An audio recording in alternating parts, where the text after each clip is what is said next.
大家記住一齊訂閱、like、share、subscribe、唔該晒，唔該晒，唔該晒。大家好，歡迎收睇 Inspires HK， 我係文哥。雖然前兩條片都同大家講過珠海嘅斬人事件，但今日我想用另一個角度講珠海新開幕嘅大型商場合光匯入面仲有盒馬鮮生，再加埋前財政司司長曾俊華最近講到，即日來回太攰，寧願留港消費，同澳門商場越嚟越冷清嘅現象，呢啲都係值得大家深思嘅社會議題。尋日我就實地去咗珠海考察，拱北口岸行路5至6分鐘就到合光匯。呢個商場設計新穎，入面有盒馬鮮生，仲有唔少零售同餐飲品牌。我觀察到珠海本地人比例較高，有啲澳門人過去，但比例唔高，消費金額唔算高，普遍幾十蚊至百幾蚊。攤販要 hard sell， 要叫人買嘢，旺丁未必旺財。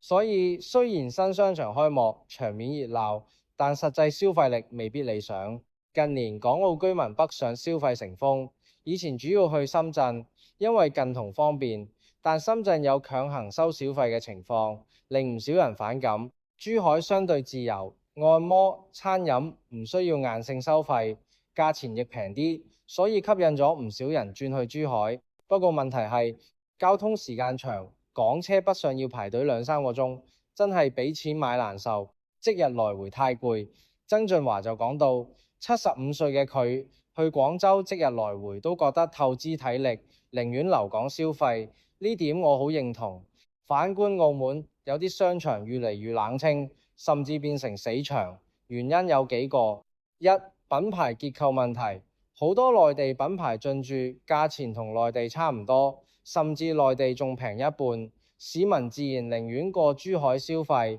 二、旅客定位唔清晰，商場吸引唔到內地旅客，亦冇太大吸引力俾本地人。三、週末人流外流，本地市民週末北上消費，商場自然冷清，所以澳門商場要重新定位，否則只會越嚟越冇人。我自己北上消費頻率唔高，大概2個月一次，主要係按摩、食嘢、行下，因為我覺得要理性消費，唔好過分。幾個重點：北上消費要審慎，食品安全、黑科技產品未必可靠，一次半次試下無妨，但長期依賴就要小心。香港同澳門都有選擇，香港好多地方未去過，港島、中上環、薄扶林都有特色。